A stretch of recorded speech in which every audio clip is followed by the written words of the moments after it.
If you are thinking about getting into real estate, if you are thinking about becoming a landlord, if you are thinking about buying a property in today's economy, watch this video. Do not skip this video. Watch it till the end. Hi family, welcome back to my channel. Thank you so much for coming back. If you're new here, my name is Mercy. I'm a registered nurse, RN BSN, and on this channel, I talk about nursing, lifestyle, beauty, real estate, natural hair, home decor, clean with me. I do a little bit of everything, so if any of those sound good to you, please go ahead and hit that subscribe button down below, and also hit the bell notification so you never miss another video. If you're trying to get into real estate, I'm going to give you a few tips and tricks and advice, and I hope and pray that you please take it from me, okay? If I had a lot of this taught to me before I got into this, I would have saved so much money, so much time, and so much headache. I want to be completely transparent and completely honest with you guys and tell you guys what I have experienced in the last few months. So let's get right into it. The number one thing I want to tell you is if you want to get into real estate is lucrative. It is a great business, and it's one of the best way to build generational wealth. You can buy a rundown property today, let's say in a decent neighborhood, put a little sweat equity into it, sell it back and make thousands and thousands of dollars. Or you can turn it into a rental property. With rental properties, I will say you don't get the money up front. The passive income that comes with rental properties is not much. If you're lucky, you're gonna get maybe $200-300 a month in passive income after all of your expenses. That's if you're lucky. Unless you have a really good property, like I said before, that you just got for really cheap and you didn't have to do much to it, and you charged a lot for rent, maybe because of the location, or maybe you're doing Airbnb and the Airbnb is lucrative in that location. But if it's like a long-term rental and you're just like renting it to families or students or whoever,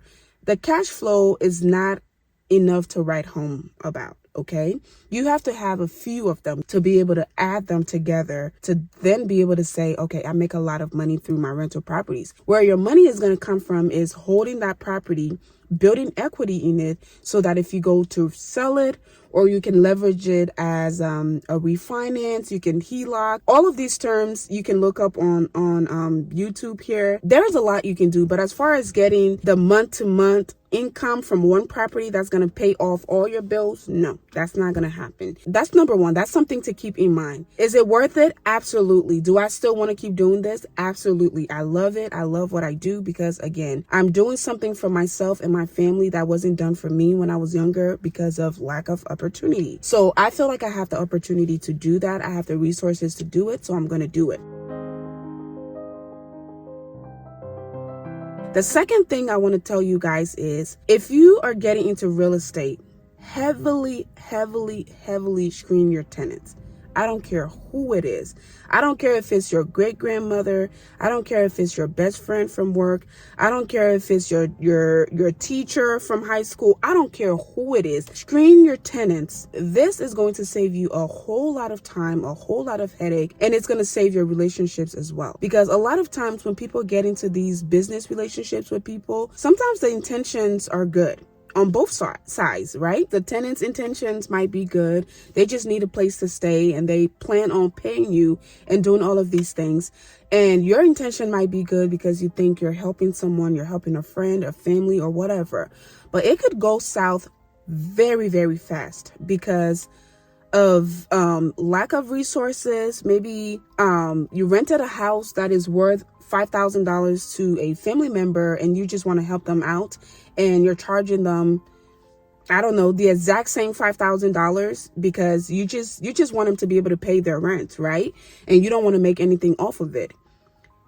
It's going to come a time where the rent is going to be late, or maybe they don't want to pay because whatever reason, it's just not going to work out. It's not going to work out in your favor. Or maybe they don't qualify for that $5,000 house due to their income, but you wanted to help them out. So you let them rent your $5,000 house, and now they can't really pay for it on time or keep up with the payment because they don't qualify for that in the first place, right?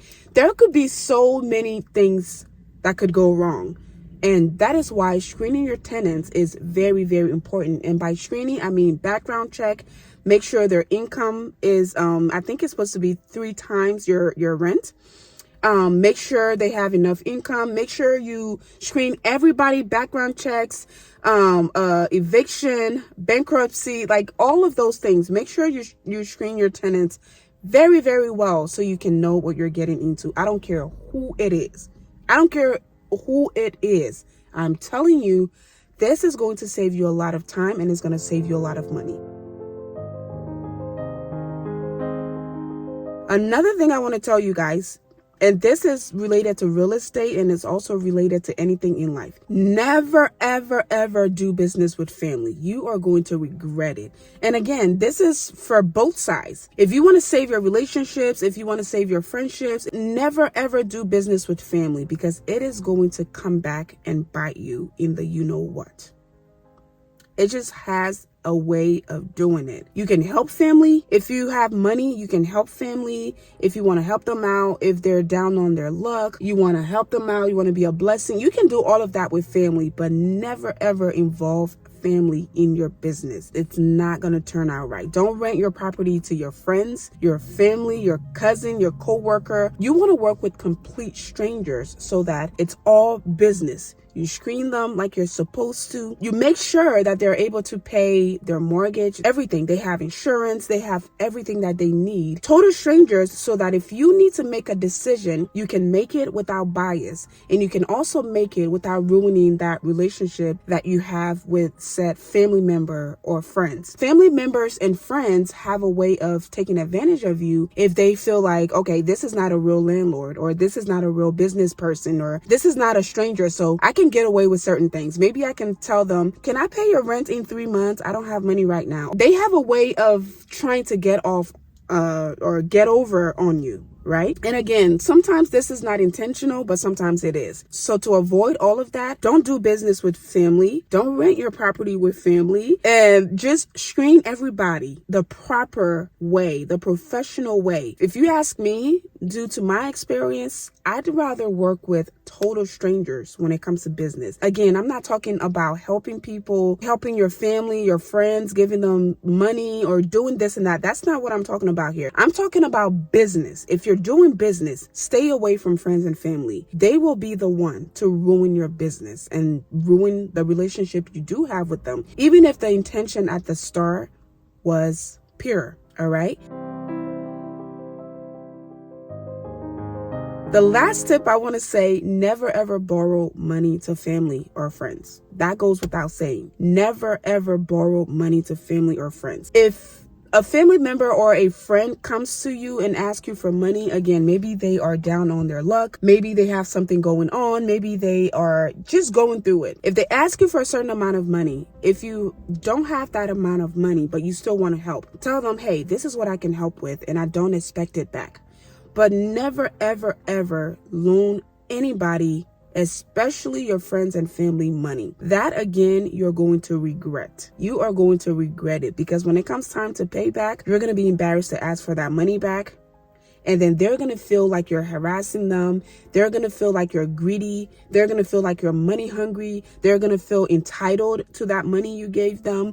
They're going to feel like, you have all this money, even though they don't know how you get your money. Even if they do, they don't care. You're working, they're working, but some way, somehow, you're more successful than them, so they feel entitled to whatever that success is. And if you're not throwing money at them every single day, they will completely neglect the fact that you have your own family, you have your own bills, you have your own responsibilities, you have all of these things going on. They only care that you're not throwing money at them. If you want to buy your family a car, you want to give them thousands of dollars, you want to do this, that, use that as you wish.